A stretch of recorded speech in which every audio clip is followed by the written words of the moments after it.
बंद करो ना भाई। आजकल रिजर्वेशन का टॉपिक बहुत हॉट चल रहा जी है और उसमें हम समाज को एक अच्छा मैसेज देना चाहते सर थे सेंटर कि सोशल रिफॉर्मर डॉक्टर बाबा साहब अम्बेडकर ने जो घटना बनाई थी जी उसके अनुरोध से हम बुद्धिस्ट लोग कैसा स्ट्रगल करके आगे आ सकते हैं बुद्धिस्ट लोग और वो बता सकते हैं कि हम भी वो खुद को प्रूव कर सकते हैं कि हम भी 24 कैरेट हैं। तो ये सिर्फ बुद्धिस्ट लोगों के लिए तक ही सीमित है या any backward any backward Any class backward कि और सभी जिसमें लोगों के लिए आरक्षण है है। जो भी देखेगा जिसको भी अच्छा लगेगा वो सभी लोगों के लिए। because we have to convey the social message to the community okay that whether they are coming from socially, educationally or economically backwardness, जी। still they can fight to the open. Okay okay जो ये जैसे कहा जाए कि ये जो film है अभी जैसे रिलीजिंग की बात की जाए तो ये सिर्फ महाराष्ट्र तक ही सीमित रहेगी या फिर पूरे भारत में नहीं, all over India. All over all over India India करेंगे हम लोग इसको। और ये लैंग्वेज क्या रहेगा सर इसका लैंग्वेज फिर हम डब करेंगे। आप डब करो तो पहले तो मराठी में हम बेसिक लोग लैंग्वेज मराठी basic रहेगा मराठी रहेगी। ओके तो उसके बाद फिर हम डिसाइड करेंगे आगे हमारे डायरेक्टर जी जो भी है उनसे बात करके हम लोग बोलेंगे जाड़े जी से कि फिर वैसे डब करेंगे हर एक अदर लैंग्वेज में। जब जब ये कैसे बाबा साहेब अम्बेडकर जो है ये ऑल ओवर इंडिया में फेमस है जिनका मैसेज ऑल ओवर इंडिया के सभी लोगों को जाना चाहिए ऐसा जाना हमको चाहिए। लगता तो है। हमको भी ऐसा लग रहा है कि चलो हमारे थ्रू इम्पैक्ट गिरे जरा अच्छा इसलिए हम लोग डिसाइड करेंगे चलो अदर कास्ट में भी कर लेंगे इसको। आपने कभी पर्सनल लाइफ में भी कभी आरक्षण जैसे मामलों का एक्सपीरियंस कभी किया है आपने देखा जाए तो ऑल ओवर इंडिया में सभी लोग करते हैं जी जो बोलते हैं उनके नाम आगे हो जाता है सबके मन में है आरक्षण के रिलेटेड पर कोई बोल नहीं पाता है कोई बोलता है बस इसलिए हम लोग सोचा हम लोग बोल देते हैं कुछ इनडायरेक्टली दिखा देते हैं। सबसे पहले आपके मन में क्या आया था जब आपके सामने स्क्रिप्ट आई थी नरेशन हुआ था फिल्म का सबसे पहले मन में क्या था कि ये फिल्म में हम बनाएंगे और क्या क्या आप करना चाहते थे जब आपके पास आया था तो? क्योंकि बाबा साहब के जो विचार है जी। सामाजिक तौर पे वो देश के हर कोने में जाने जी। चाहिए और उसको मीडिया में लाने के लिए हमारे प्रोड्यूसर साहब ने आगे उसका जी। विचार रखा Really और this is the good platform जी to give this type of messages to आजकल People. डेली इशू होते हैं आरक्षण के ऊपर से हर जगह देखा जाए हर एक जो कास्ट वाइज है सब इशू चालू ही है आरक्षण के रिलेटेड। तो इस मूवी से कोई अच्छा एक मैसेज भी आ सकता है कोई भी ले सकता है कोई अच्छा मैसेज मिल जाएगा उन लोगों को। ये चीज़ के लिए अच्छा है ये मूवी का जो कंसेप्ट था जो स्क्रिप्ट देखी थी हमने हमें अच्छा लगा कि चलो इनडायरेक्टली एक प्लेटफॉर्म भी तैयार हो जाता है न्यू कमर के लिए और हम एक मैसेज भी मैसेज भी दे दे सकते सकते हैं। हैं। जैसे आरक्षण है आरक्षण बाबा साहब ने जब जारी किया था ये स्कीम चालू किया था तो फायदे के लिए बैकवर्ड लोगों के लिए Backward। लेकिन आजकल देखा जाए तो इसका दुरुपयोग भी हो रहा है इस पर आप क्या कहेंगे उसी के संघर्ष की एक कहानी हम बताना चाहते हैं वही उसी पॉइंट पे फिल्म आधारित आपको क्या लगता है ज्यादा दुरुपयोग हो रहा है या फिर सदुपयोग हो रहा है इस चीज़ का? है। हर किसी का दृष्टिकोण है। ओके हर एक जन अपने अपने हिसाब से देखता है या सोचता है तो उसको हम लोग ये नहीं कर सकते कुछ एक्सप्लोर नहीं करना एक्सप्लोर नहीं कर चाहते सकते उस चीज़ के लिए फिर- सबका पर्सनल मैटर Okay. है जो भी सोचता है। फिल्म के बारे में बताइए स्टार कास्ट क्या रहेगी फिल्म के क्या फाइनलाइज हो चुका है अभी तक? स्टार कास्ट वैसे देखा जाए तो बाबू कदम है इसमें ji. Leading role player Ganesh Yadav ji है और बहुत सारे उसमें देखा जाए तो और एक विला सुजोनी करके है ओके वो भी अच्छे सेलिब्रिटी एक्ट्रेस है।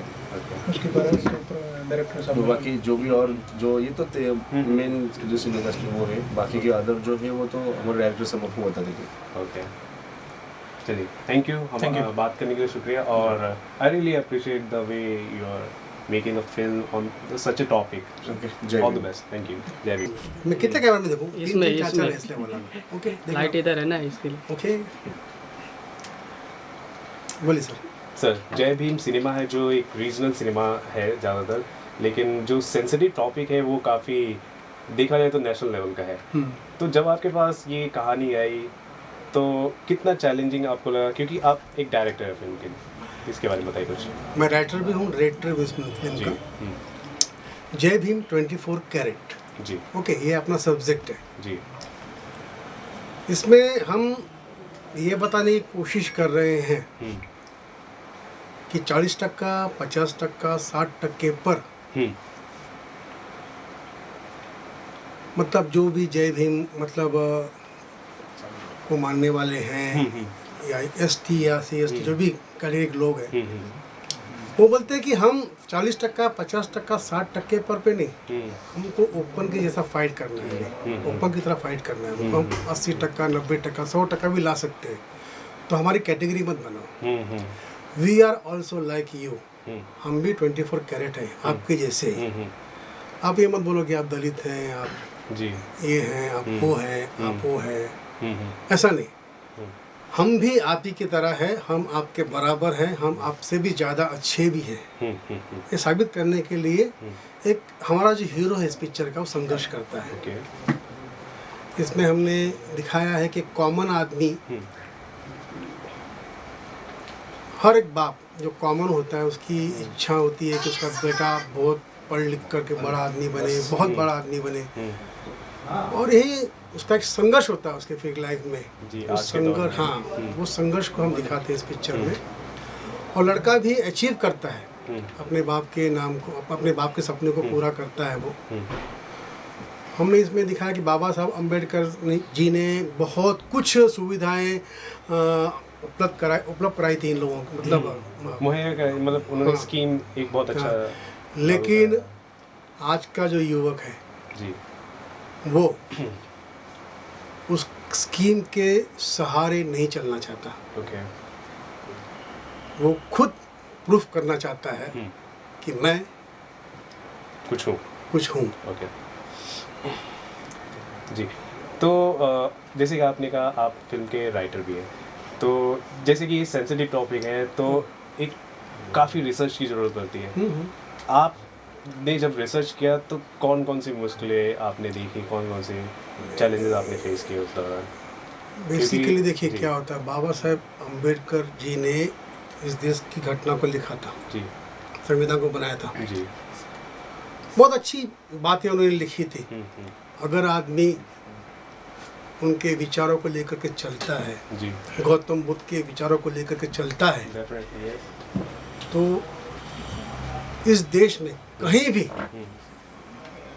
हिंसा नहीं होगी। I really accept. लेकिन कुछ असामाजिक तत्व के लोग हैं जो मतलब कहना चाहते हैं कि भाई बाबा ये जय भीम वाला है, ये मुसलमान है, ये हिंदू है, ये वो है, ये वो है, आपस में झगड़ा लगवाते हैं।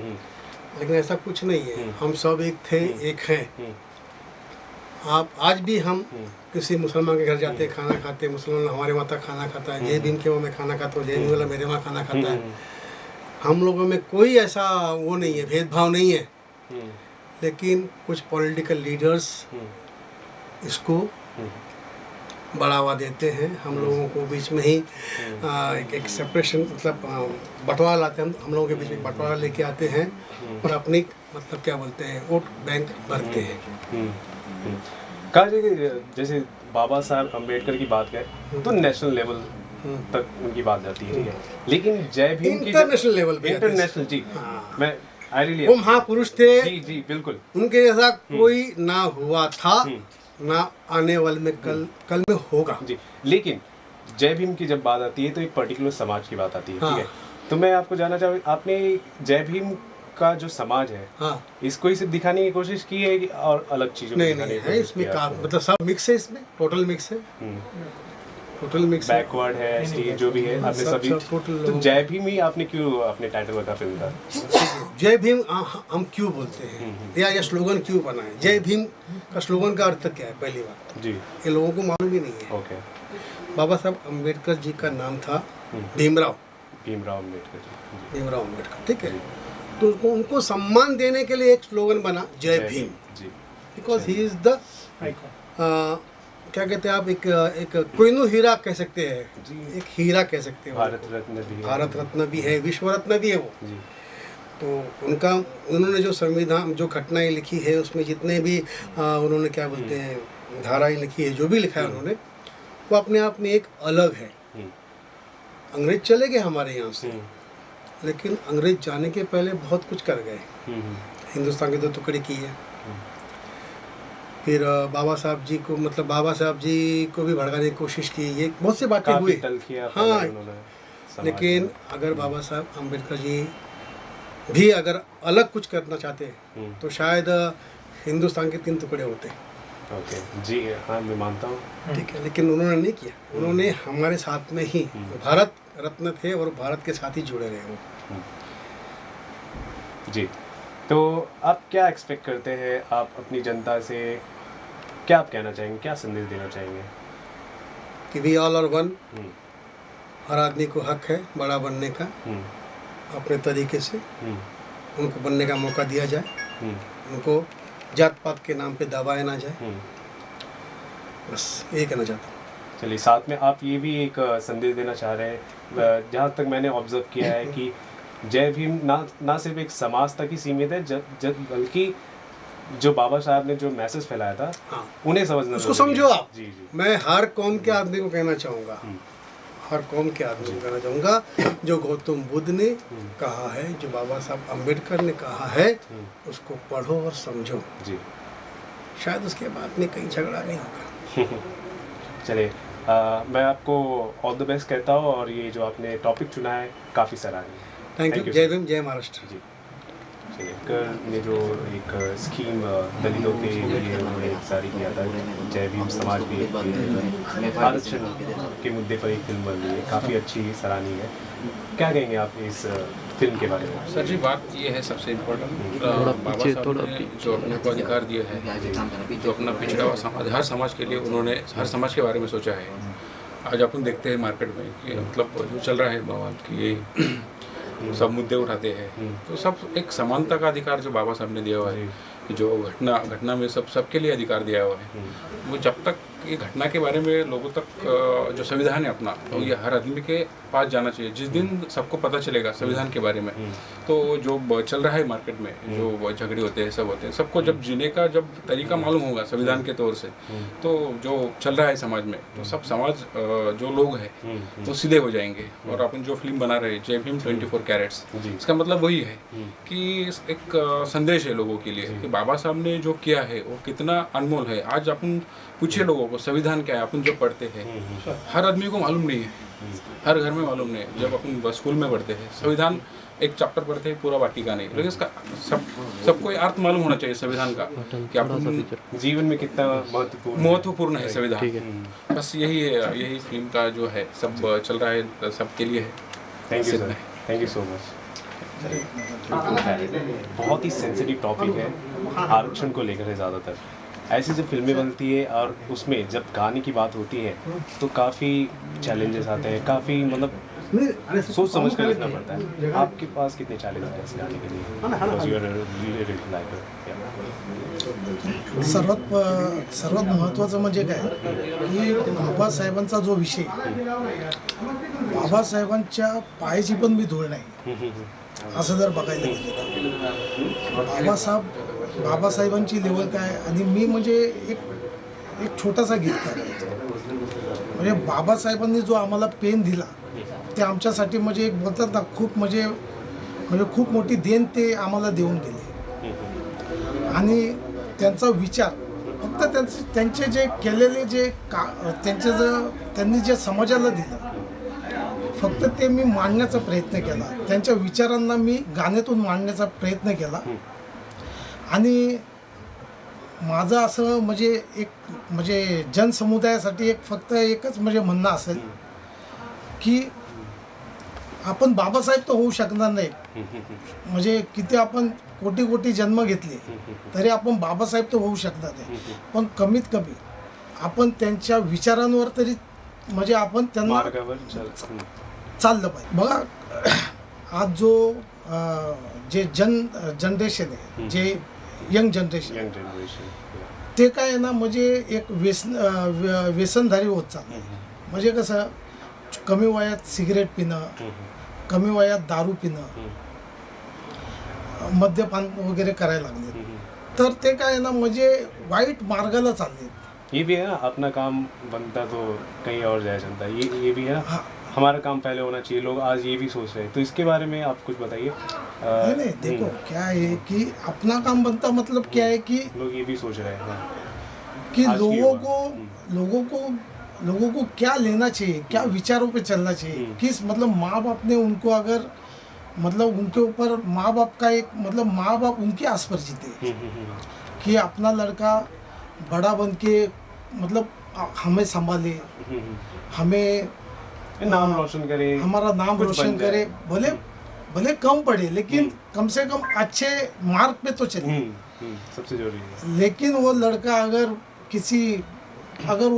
अगर फुटपाथ पे दारू पिया हुआ पड़ा दिखे किसी माँ बाप को, बहुत तो उनके दिल पे क्या बीतेगी, उनका दिल क्या सोचेगा, यार मैंने इसको क्यों पैदा किया। तो हमारा इस फिल्म के माध्यम से ये हम लोगों को ये बताना चाहते हैं कि कम से कम आप मतलब ये जो देश है अपना, जो भारत देश है, ये जो अपनी जन्मभूमि है, कम से कम उसका नाम इस तरह से मतलब अपन मतलब गिराना नहीं चाहिए, उसको रोशन करो जी उसे मतलब अपना जो तिरंगा है जी, वो हमेशा ऊंचा। लहराते रहना चाहिए उसे, मतलब तुम उस पर कालिक मत पूछो। वेरी गुड मैसेज, आई रियली अप्रिशिएट सर। और जो आपने लिरिक्स लिखी है, मैं उम्मीद करता हूँ कि लोग उसे सुनेंगे और बाबा साहब अम्बेडकर के मार्गों पर चलेंगे। Thank you sir, thank you so much.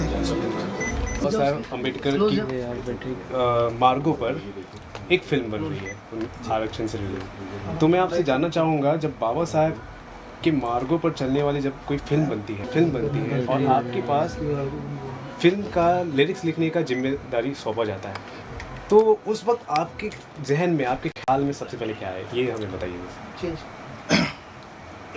देखिए, जब डायरेक्टर साहब मुझे मिले जी और उन्होंने जब मुझे इस सब्जेक्ट के बारे में बताया, इस विषय के बारे में, तो एक्चुअली क्या मैं तो खुद ही बाबा साहब को मतलब बाबा साहब मतलब हमारा मतलब हम लोग मतलब पैदाइश ही हम लोग बाबा साहब को मानते हैं। हमारे घर वाले, मेरी माँ वगैरह सब हम लोग उनको उनके विचारों पे चलते हैं, मतलब हमारे खून में वो।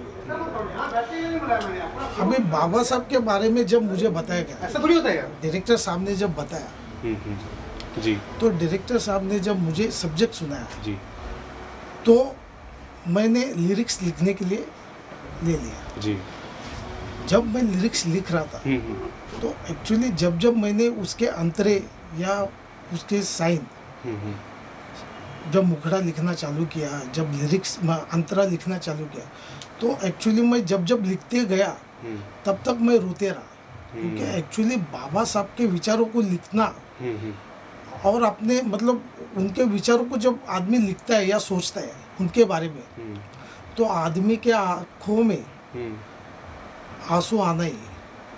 तो मुझे मतलब डायरेक्टर साहब के मतलब मैं आभारी हूँ, क्योंकि डायरेक्टर साहब ने जो मुझे सब्जेक्ट दिया उसके लिए मैं उनका बहुत बहुत आभारी हूँ। और क्या है कि मुझे अगर मतलब अगर मौका मिलता रहा तो मैं बाबा साहब के लिए तो मतलब अपनी जान भी दे दूँगा। डेफिनेटली, मतलब मैं ग्रेट, बहुत मतलब मैं भाग्यवान समझूंगा अपने आप को। Thank you sir, thank you so much. Okay, doctor Baba Saheb Ambedkar, जो उनका संदेश है, इतनी महान हस्ती के ऊपर आपने फिल्म बनाने का सोचा। चलिए, आप फिल्म बना भी लेते, उसके बाद आप क्या करने वाले हैं? फिलहाल जो अभी ये फिल्म बनाई है, जी, जो बन रही है, जो बन के हो जाएगी, जब लोग देखेंगे तो उससे जो मैसेज आएगा वो आपको थिएटर में दिखेगा, वो हमको हमारे मूवी में दिखेगा। इसके बाद क्या करेंगे जब उस फिल्म बाद सुपर हिट हो जब जाती वो हो है? जाएगी, हाँ, अगर सुपर हिट होती है वो तो बात की बात है, वो तो होगी। बाबा साहब ऐसे टॉपिक ही इतना अच्छा है कि जो सबको अच्छा लगेगा। उसके बाद हम प्लान करेंगे फिर दूसरा कोई अच्छा टॉपिक लेके और विचार अच्छे विचारों की फिल्म बनाते जाएंगे। सोशल रिफॉर्म, क्योंकि डॉक्टर बाबा साहब अम्बेडकर सिर्फ एक ही विचार नहीं, कई विचार हैं, तो उनके दूसरे विचारों पर भी आप कभी फिल्म बनाने की सोचेंगे अगर आपके पास मौका मिला? ये फिल्म में सक्सेस लेंगे फिर उसके बाद हम लोग सोचेंगे और डेफिनेटली करेंगे, लोगों के लिए हम लोग ये विचार रखेंगे और न्यू जो है, जो न्यू मैसेज है वो तो डेफिनेटली करेंगे, उसके लिए फिल्म। समाज परिवर्तन होना जरूरी है। जय भीम, जय महाराष्ट्र। जय भीम, जय महाराष्ट्र। Thank you.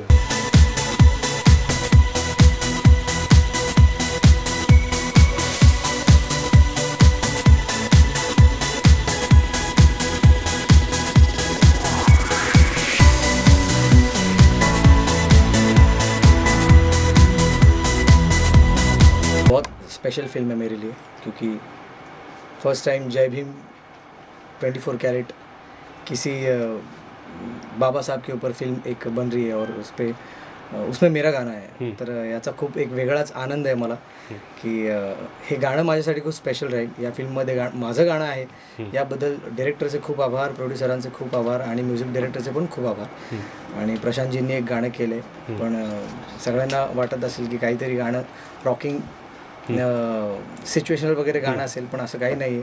माझं धमाल गाणं आहे, बोंबाबोंब झाली गाणं ओके आहे. ओके आणि सगळीकडे गाणं रिलीज झाल्यानंतर बोंबाबोंब होईल एवढी मला खात्री आहे. आणि फिल्म नक्कीच लोकांच्या मनात एक घर करेल आणि गाणं पण मनात वाजेल, मोबाईलमध्ये वाजेल, असं गाणं आहे. आणि फक्त तुमचा आशीर्वाद असू द्या, फिल्मला पण खूप आशीर्वाद असू द्या आणि खूप सपोर्ट करा. फिल्म खूप जबरदस्त आहे. मला वन लाईन आत्ताच कळाली, बट मी स्वतःच उत्सुक झालो आहे की फिल्म कधी रिलीज होते. आणि मला खात्री आहे की जेव्हा पण फिल्म रिलीज होईल तेव्हा सगळेच डोक्यावर घेतील फिल्म आणि बोंबाबोंब होईल. थँक्यू. थँक्यू.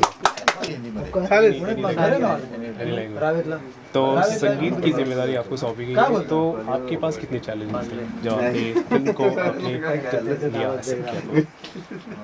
डायरेक्टर साहब जो है सुरेश जी, उन्होंने जब मुझे कहानी सुनाई पहले, तो उनको तो मैंने पहले कहा था कि आपकी कहानी में दम है.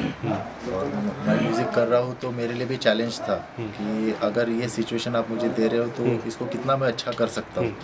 तो एक तो बाबा साहब पर गाना है और दूसरा एक था कि सिचुएशन ऐसी है कि एक उनको एक डांसिंग नंबर, आइटम नंबर, जो पब्लिक की जो चॉइस है, जो एक फिल्म में होना चाहिए, कनेक्ट भी हो सके लोगों से.